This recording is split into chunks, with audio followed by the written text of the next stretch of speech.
আইএমএফের চাপে পড়েও বাজেটে ভর্তুকি থাকবে জ্বালানি খাতে। সামাজিক নিরাপত্তা কর্মসূচি ভর্তুকি অব্যাহত রাখার পরামর্শ বিশেষজ্ঞদের। নিষেধাজ্ঞা না থাকায় বেনজির যে কোনো জায়গায় যেতে পারেন বললেন পররাষ্ট্রমন্ত্রী। স্বচ্ছতার সঙ্গে কাজ করছে দুদক এবং সরকার। এবং ভারী বৃষ্টিপাতে সিলেটে বন্যা পরিস্থিতির আরও অবনতি। প্লাবিত ওসমানী মেডিকেল কলেজ এলাকা, বাড়ছে দুর্ভোগ।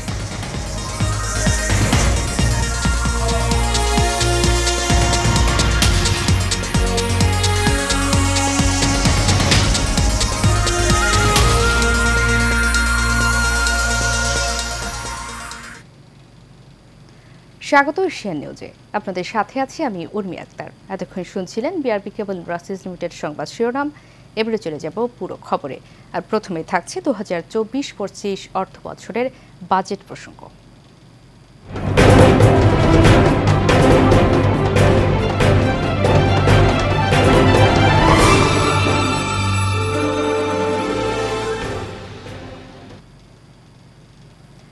দ্রব্যমূল্যের ঊর্ধ্বগতি নিয়ন্ত্রণে 2024-25 অর্থ বছরে বাজেটে বিভিন্ন খাতে ভর্তুকি বৃদ্ধি পাচ্ছে। যদিও ভর্তুকি কমাতে আন্তর্জাতিক মুদ্রা তহবিলের চাপ রয়েছে। চলতি বছরে অর্থ সংকটের কারণে সার ও বিদ্যুৎ খাতের ভর্তুকির টাকা পরিশোধ করতে না পেরে সরকারের মধ্যে কয়েক হাজার কোটি টাকার বন্ড দিয়েছে।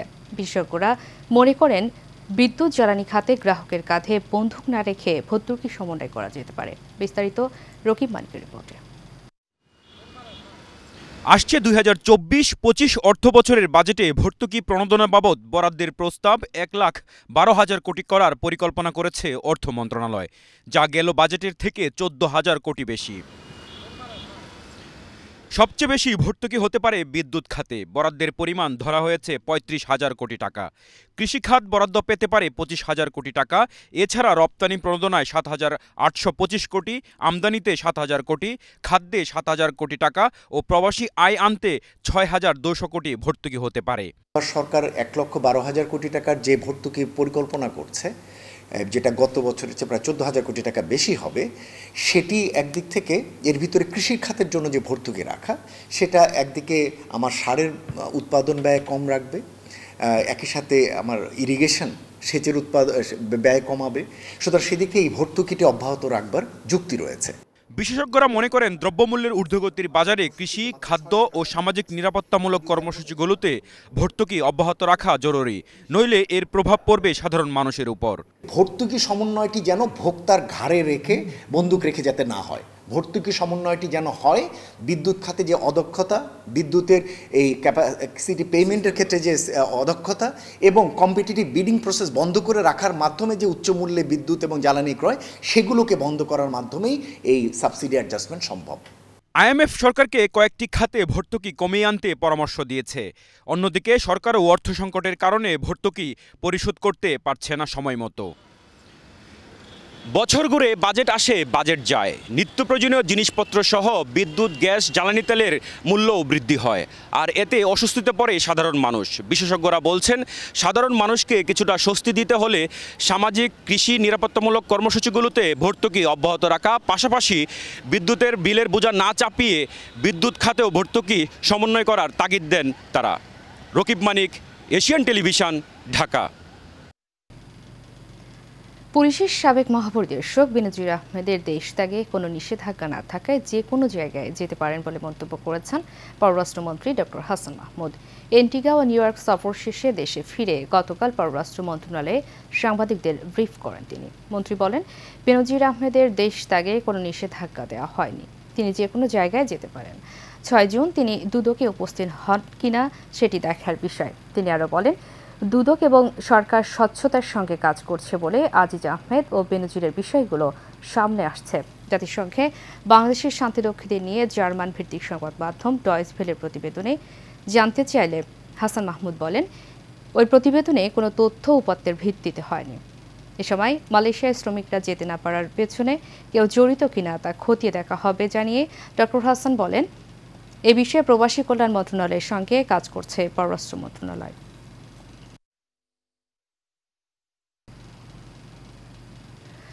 ভারী বৃষ্টি হওয়ায় সিলেটের বন্যা পরিস্থিতির আরও অবনতি হয়েছে। জলমগ্ন হয়ে পড়েছে নতুন নতুন এলাকা। আবহাওয়া অধিদপ্তর জানায় রোববার রাত থেকে ভোর পর্যন্ত সিলেটে 226 মিলিমিটার বৃষ্টি হয়েছে। নতুন করে প্লাবিত হয়েছে নগরের বিভিন্ন এলাকা। পানি উঠেছে সিলেট ওসমানী মেডিকেলেও। এতে ব্যাহত হচ্ছে চিকিৎসা কার্যক্রম। এখনও পানি নামেনি নগরের সুবানীঘাট উপশহর, যতরপুর, জামতলা সহ বিভিন্ন এলাকা থেকে। ডুবে আছে রাস্তাঘাট, পানি ঢুকেছে বাসাবাড়ি ও দোকানপাটেও। বন্ধ অনেক ব্যবসা প্রতিষ্ঠান, ফলে চরম ভোগান্তিতে নগরবাসী। এদিকে এখনও বিপদসীমার 13 সেন্টিমিটার উপরে বইছে সুরমার পানি।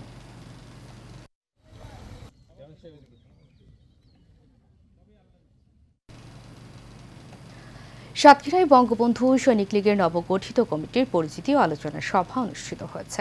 সাতক্ষীরা শিল্পকলা একাডেমির অডিটোরিয়ামে এই পরিচিতি ও আলোচনা সভা অনুষ্ঠিত হয়।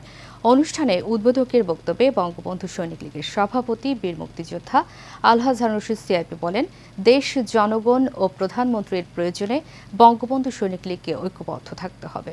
অনুষ্ঠানে প্রধান অতিথির বক্তব্য দেন সাবেক স্বাস্থ্যমন্ত্রী ডক্টর আফম রুহুল হক। সাতক্ষীরা প্রতিনিধি মনিরুজ্জামান তুহিনকে সাথে নিয়ে আরও জানাচ্ছেন বাতিল বিপ্লব। বঙ্গবন্ধু সৈনিক লীগের সাতক্ষীরা জেলা শাখার সভাপতি মোহাম্মদ শরীফুল ইসলাম বাবু খানের সভাপতিত্ব ও সাধারণ সম্পাদক বিকাশ চন্দ্র সরকারের সঞ্চালনায় উপস্থিত হন বঙ্গবন্ধু সৈনিক লীগের কেন্দ্রীয় কমিটির সভাপতি ও এশিয়ান গ্রুপ এশিয়ান টেলিভিশনের চেয়ারম্যান বীর মুক্তিযোদ্ধা আলহাজ হারুনুর রশিদ সিআইপি।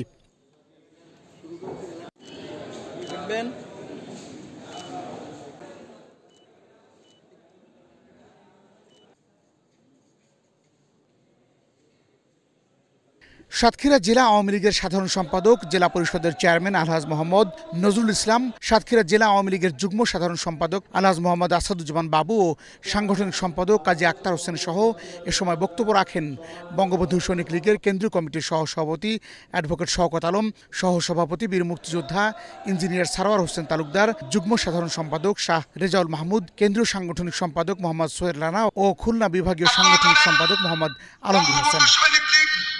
যাদের জনক বঙ্গবন্ধুর নামেই এই সৈনিক লীগটা চলিত, তার নামের সংগঠন আজকে যদি বঙ্গবন্ধু শেখ মুজিবুর রহমান জন্ম না নিত, আমার মনে হয় বাংলাদেশ আজকে স্বাধীন হতো না। বঙ্গবন্ধু সৈনিক লীগের গঠনতন্ত্র মোতাবেক সভাপতি ছাড়া যদি অন্য কেউ কোনো কমিটি দিয়ে থাকে, সেটা অবৈধ বলে বিবেচিত হবে। আওয়ামী লীগের সহযোগী সংগঠন সকলেই বঙ্গবন্ধুর আদর্শ বাস্তবায়নে কাজ করে যাচ্ছে। সকলেই প্রধানমন্ত্রী শেখ হাসিনার ভীষণ এবং স্মার্ট বাংলাদেশ গড়ার লক্ষ্যে কাজ করে যাচ্ছে।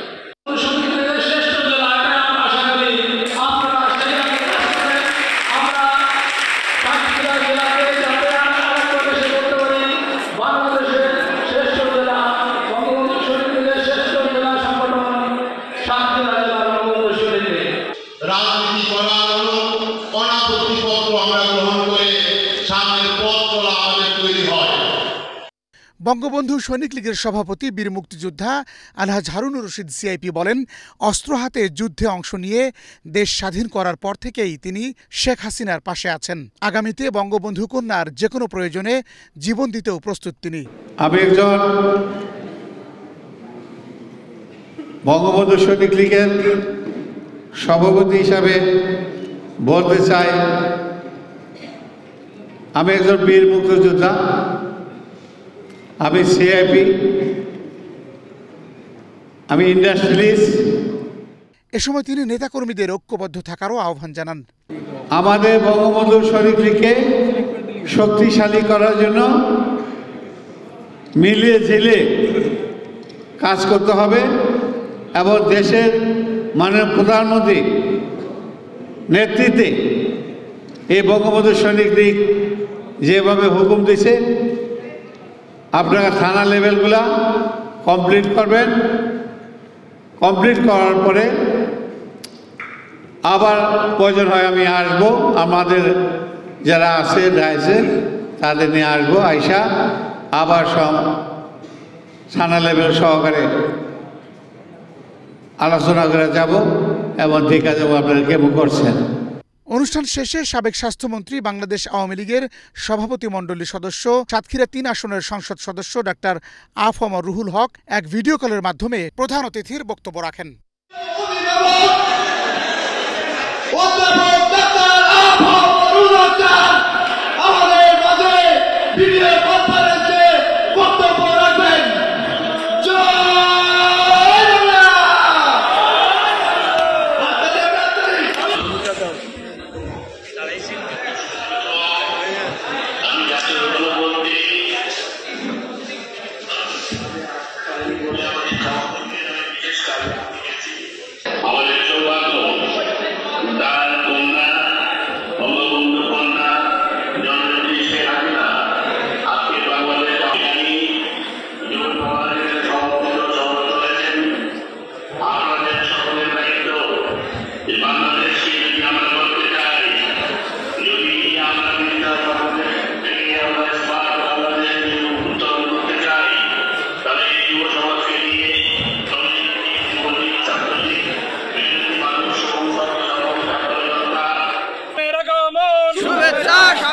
বাতেন বিপ্লব, এশিয়ান টেলিভিশন।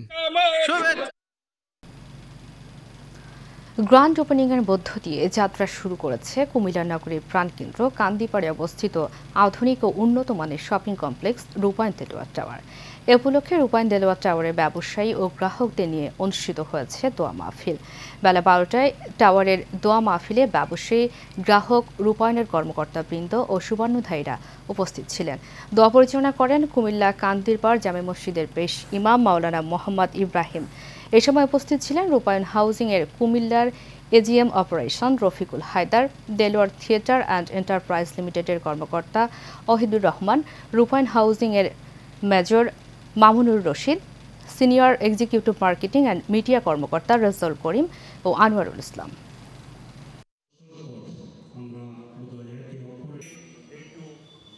এ পর্যায়ে থাকছে সারা বাংলা প্রসঙ্গ।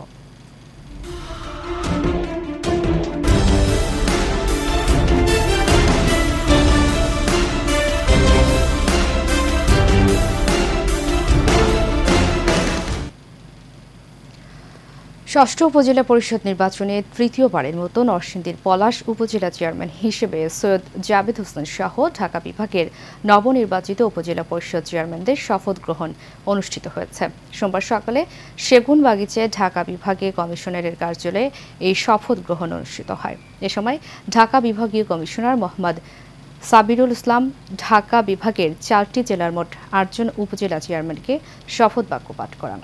এছাড়া এ সময় নবনির্বাচিত উপজেলা ভাইস চেয়ারম্যান ও মহিলা ভাইস চেয়ারম্যানদেরও শপথ গ্রহণ অনুষ্ঠিত হয়।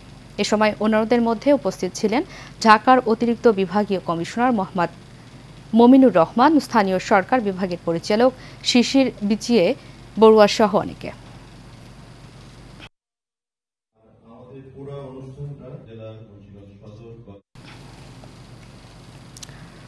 রুখব দুর্নীতি, গড়ব দেশ, হবে সোনার বাংলাদেশ, এই স্লোগানকে সামনে রেখে ঠাকুরগাঁয়ে বিভিন্ন সরকারি অফিসে সেবা দিতে আসা হয়রানির শিকার বা সেবা বঞ্চিত জনসাধারণকে নিয়ে দুদকের গণশুনানি অনুষ্ঠিত হয়েছে। গতকাল সকাল থেকে দিনব্যাপী দুর্নীতি দমন কমিশনের আয়োজনে জেলা শিল্পকলা একাডেমির অডিটোরিয়াম হল রুমে এই গণশুনানির আয়োজন করা হয়। সভায় প্রধান অতিথি হিসেবে উপস্থিত ছিলেন দুর্নীতি দমন কমিশন দুদকের সচিব খোরশেদা ইয়াসমিন। এছাড়াও সভায় উপস্থিত ছিলেন ঠাকুরগাঁও জেলা প্রশাসক মাহবুবুর রহমান, দুর্নীতি দমন কমিশনের মহাপরিচালক আক্তার হোসেন, রংপুর বিভাগের পরিচালক তালেবুর রহমান সহ অনেকে। গণশুনানিতে সাধারণ মানুষ বিভিন্ন সরকারি অফিসে সেবা প্রাপ্তিতে হয়রানির এবং সেবা বঞ্চিতদের অভিযোগ দুদকের ঊর্ধ্বতন কর্মকর্তাগণের সামনে তুলে ধরেন।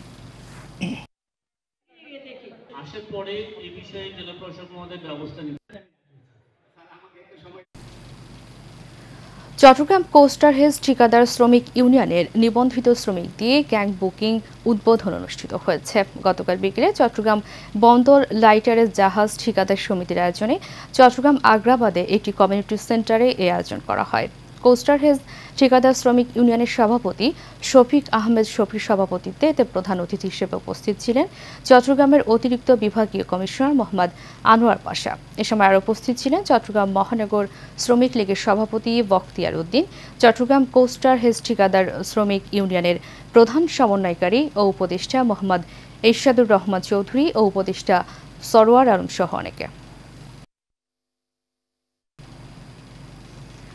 চট্টগ্রামে নিয়মিত খাদ্যাভ্যাস ও পরিমিত খাবারে ডায়াবেটিক্স ভালো হয় শীর্ষক সেমিনার অনুষ্ঠিত হয়েছে। গতকাল বিকেলে চট্টগ্রাম নগরের আধুনিক চক সুপারমার্কেটে এই সেমিনারের আয়োজন করা হয়। ডায়াবেটিক্স বিশেষজ্ঞ শেখ ফরমান উল্লাহ চৌধুরীর সভাপতিত্বে সময় প্রধান অতিথি হিসেবে উপস্থিত ছিলেন ফাউন্ডার ম্যানেজিং ডিরেক্টর মোহাম্মদ সোলাইমান হোসেন ও প্রধান বক্তা হিসেবে উপস্থিত ছিলেন চট্টগ্রাম বিশ্ববিদ্যালয়ের পালি বিভাগের চেয়ারম্যান 21শে পদকপ্রাপ্ত ডক্টর জিনবোধি ভিক্ষু। এ সময় আর উপস্থিত ছিলেন খালেদা আক্তার কল্পনা, মোহাম্মদ জলিল ও অ্যাডভোকেট শ্রীপতি বিশ্বাস সহ অনেকে।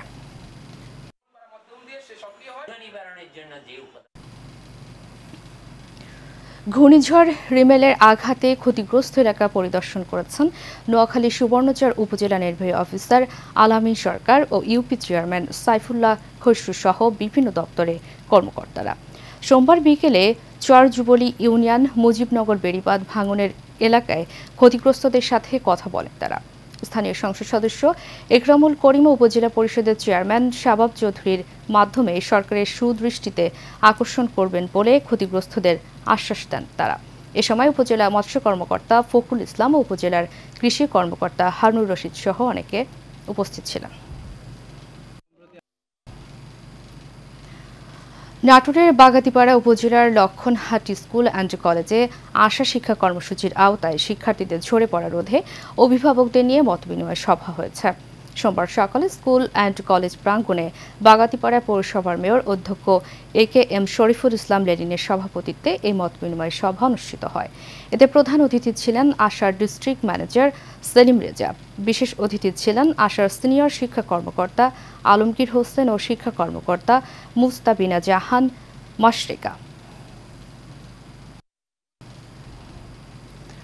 কুমিল্লার তিতাসে আত্মকর্মসংস্থানের লক্ষ্যে নারীদের মাঝে সেলাই মেশিন, কৃষকদের মাঝে স্প্রে মেশিন, বিভিন্ন শিক্ষা প্রতিষ্ঠানে অগ্নি নির্বাপক যন্ত্র ও 3000 ফলজ ঔষধি বৃক্ষ বিতরণ করা হয়েছে।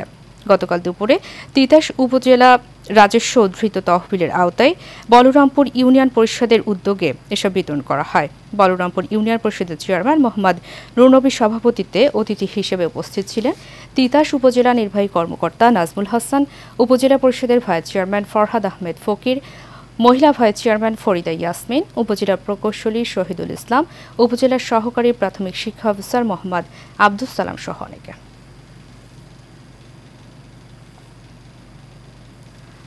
গাইবান্ধায় সাংবাদিকদের বিরুদ্ধে মামলা প্রত্যাহারের দাবিতে সড়ক অবরোধ, সাংবাদিকদের প্রতিবাদ সমাবেশ অনুষ্ঠিত হয়েছে।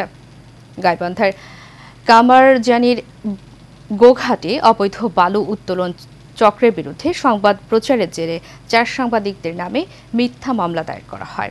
এর প্রতিবাদে গাইবান্ধা প্রতিবাদী সাংবাদিক সমাজের ব্যানারে এই কর্মসূচি পালিত হয়। সমাবেশে সভাপতিত্ব করেন সাংবাদিক শফিউল ইসলাম। অন্যদের মধ্যে সংহতি জানিয়ে বক্তব্য রাখেন অমিতাভস দাস হিমুন, রেজাউন নবী রাজু, খালেদ হোসেন, জাভেদ হোসেন, মামলার শিকার মিলন খন্দকার, মোহাম্মদ সুমন মিয়া, রিয়ন ইসলাম রকি সহ অন্য বক্তারা। পরে সমাবেশে অংশগ্রহণকারীরা শহরের ব্যস্ততম সড়ক ডিবি রোডে ঘণ্টাব্যাপী অবরোধ করে রাখে।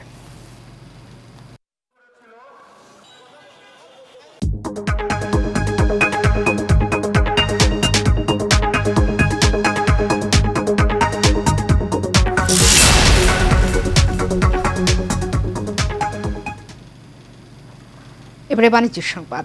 কোরবানির ঈদকে সামনে রেখে টুংটাং শব্দে শেষ মুহূর্তে ব্যস্ত সময় পার করছেন আশুলিয়ার শিমুলিয়া ইউনিয়নের কামার শিল্পীরা। চলছে হাঁপড় টানা, পড়ছে কয়লা, জ্বলছে লোহা। হাতুড়ি পিটিয়ে কামাররা তৈরি করছেন দা, বটি, ছুরি সহ মাংস কাটার বিভিন্ন সরঞ্জাম। সারা বছর তেমন কাজকাম না থাকলেও ঈদুল আজহার সময় দম ফেলার যেন সময় নেই তাদের। আশুলিয়ার প্রতিনিধি আমিনুল ইসলামের তথ্যচিত্রে বিস্তারিত জানাচ্ছেন অনুকৃতি আদিত্য। কোরবানির ঈদকে সামনে রেখে আশুলিয়ার শিমুলিয়া ইউনিয়নের কামাররা দা, বটি, ছুরি ও চাপাতিতে শান দিতে ব্যস্ত সময় পার করছেন। হাতুড়ি পিটিয়ে কামাররা তৈরি করছেন দা, বটি, ছুরি সহ মাংস কাটার বিভিন্ন সরঞ্জাম। সাধারণত লোহা ও কাঁচা লোহা ব্যবহার করে দা, বটি ও ছুরি তৈরি করা হয়। ভালো লোহা দিয়ে তৈরি উপকরণের মান ভালো হওয়ায় দামও বেশি। কুরবানির আগে এই একটা মাস একটু যাই হোক হয় টুকিটাকি পুরান কাজটা নতুন এই কুয়া বানানো, ছুরি বানানো, এগুলা এই একটা মাসের মধ্যে 15 দিন খুব ভালোভাবে আর কি চলে।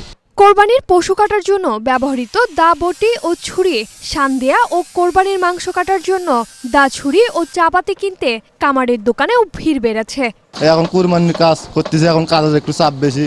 সামনে কোরবানি ঈদ, আগের ছুরিটা নষ্ট হয়ে গেছে, এখন একটা নতুন ছুরি বানাইলাম। নতুন করা ছুরি পুরান করা ছুরি ধার দিতে আসছি, নতুন করা ছুরি নিতে আসছি। ভেঙে গেছিল দিকে, তাই আমি এখানে এসেছি ভালো করে নিতে, সামনে কুরবানি ঈদে কাজ করবো আর কি। লোহার মান ভেদে পাত লোহা 500 টাকা, নরমাল 300 টাকা, পশুর চামড়া ছাড়ানোর ছুরি 100 থেকে 200, দা 150 থেকে 350 টাকা, বটি 200 টাকা থেকে 400 টাকা, পশু জবাইয়ের ছুরি 300 টাকা, চাপাতি 500 থেকে 1300 টাকায় বিক্রি হচ্ছে। অনুকৃতি আদিত্য, এশিয়ান টেলিভিশন।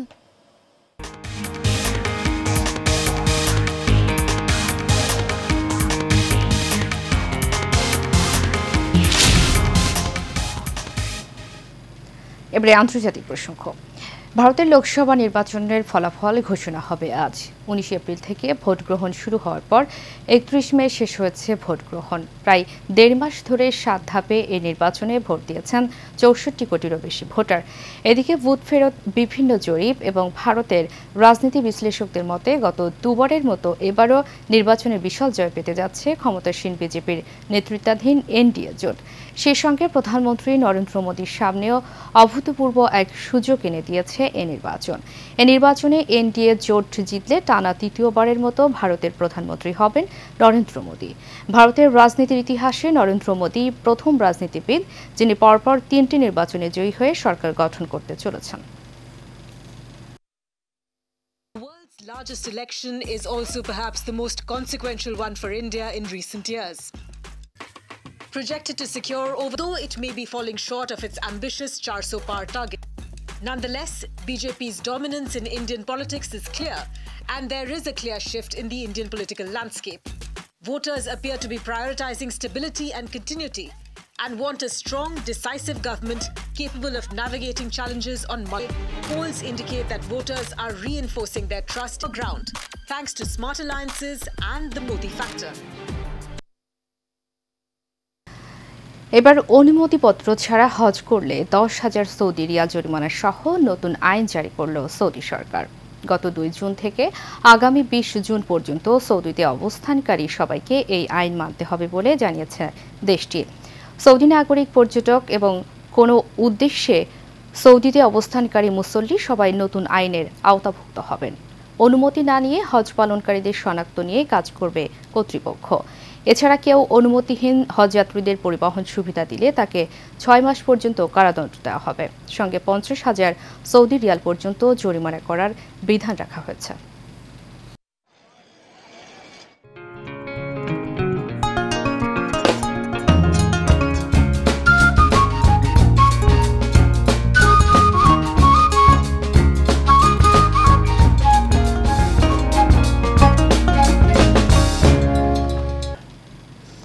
এবারে এইচএম স্টিল চট্টগ্রাম সংবাদ। চট্টগ্রামে এসএসসি ও দাখিল পরীক্ষার ফলাফল পর্যালোচনা এবং শিক্ষার গুণগত মান উন্নয়নে করণীয় নির্ধারণ সংক্রান্ত মতবিনিময় সভা অনুষ্ঠিত হয়েছে। গতকাল সাতকানিয়া উপজেলা পরিষদ মিলন আয়তনে এই সভার আয়োজন করা হয়। এতে প্রধান অতিথি ছিলেন চট্টগ্রাম 15 আসনের সংসদ সদস্য আব্দুল মোতালেব সিআরপি। সাতকানিয়া উপজেলা নির্বাহী অফিসার মিল্টন বিশ্বাসের সভাপতিত্বে বিশেষ অতিথি ছিলেন সাতকানিয়া উপজেলা ভারপ্রাপ্ত চেয়ারম্যান আঞ্জুমান আরা, পৌর mayor Mohammad Zobayer, vice chairman Salauddin Hasan Chowdhury, Chattogram দক্ষিণ জেলা আওয়ামী লীগের প্রচার ও প্রকাশনা সম্পাদক নুরুল আফসার চৌধুরী সহ অনেকে।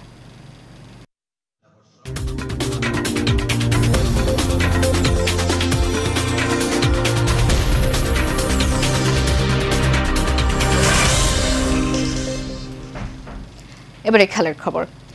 টি-20 বিশ্বকাপে সুপার ওভার ম্যাচে ওমানের বিপক্ষে 11 রানের জয় তুলে নিয়েছে নামিবিয়া। সুপার ওভারের প্রথম 2 বলে অভিজ্ঞ ডেভিড উইলসার ব্যাট থেকে এলো 10 রান। প্রথম বলে 4 আর দ্বিতীয় বলে 6। অধিনায়ক গেরহার্ড এরাসমাস শেষ 2 বলে সুযোগ পেয়ে তুললেন আরও 8 রান। সুপার ওভারে নামিবিয়ার সংগ্রহ দাঁড়ায় 21 রান। ওমান সুপার ওভারে থামে 10 রানে। এর আগে ব্যাট করতে নেমে 19 ওভারে 4 বলে সবগুলো উইকেট হারিয়ে 109 রান সংগ্রহ করে ওমান। জবাব দিতে নেমে 6 উইকেট হারিয়ে সমান রান করে নামিবিয়া। এদিকে এই ম্যাচে নতুন রেকর্ড করেছে ওমান।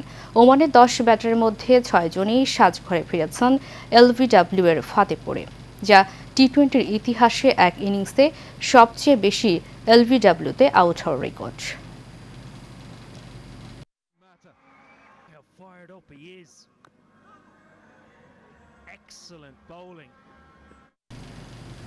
এবারে কাবাডি প্রসঙ্গ।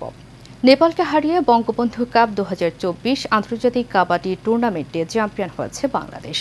দেশের মাটিতে চতুর্থবারের মতো হওয়া আসরে 4 বারই শিরোপা নিজেদের করে নিল স্বাগতিক দল। শিরোপা ছুঁয়ে আন্তর্জাতিক কাবাডি থেকে অবসরের ঘোষণা দিয়েছেন বাংলাদেশ অধিনায়ক আরুদুজ্জামান মুন্সি। ম্যাচ সেরা পুরস্কারও নিজের করে নিয়েছেন তারকা রেইডার। সোমবার মিরপুরের শহীদ সোহরাওয়ার্দী ইনডোর অডিটোরিয়ামে ফাইনালে নেপালের সঙ্গে হাড্ডাহাড্ডি লড়াই হয় লাল সবুজের প্রতিনিধিদের। শেষে জয়ের হাসি ফোটে জিয়া রাজীবদের মুখে। 45-31 পয়েন্ট নেপালকে হারিয়ে টানা চতুর্থবার চ্যাম্পিয়ন হয় আব্দুল জলিলের শিষ্যরা। পুরস্কার বিতরণ অনুষ্ঠানে প্রধান অতিথি ছিলেন শিক্ষামন্ত্রী মহিবুল হাসান। অন্যদের অতিথির সাথে মঞ্চে বসে খেলাটি উপভোগ করেন দেশের অন্যতম আবাসন প্রতিষ্ঠান রূপায়ণ গ্রুপের চেয়ারম্যান লিয়াকত আলী খান মুকুল।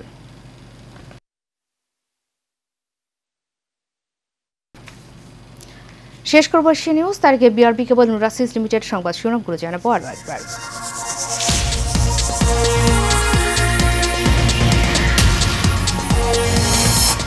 আইএমএফের চাপে পড়েও বাজেটে ভর্তুকি থাকবে জ্বালানি খাতে। সামাজিক নিরাপত্তা কর্মসূচি ভর্তুকি অব্যাহত রাখার পরামর্শ বিশেষজ্ঞদের। নিষেধাজ্ঞা না থাকায় বেনজির যে কোনো জায়গায় যেতে পারেন বললেন পররাষ্ট্রমন্ত্রী। স্বচ্ছতার সঙ্গে কাজ করছে দুদক এবং সরকার। এবং ভারী বৃষ্টিপাতে সিলেটে বন্যা পরিস্থিতির আরও অবনতি। প্লাবিত ওসমানী মেডিকেল কলেজ এলাকা বাড়ছে দুর্ভোগ।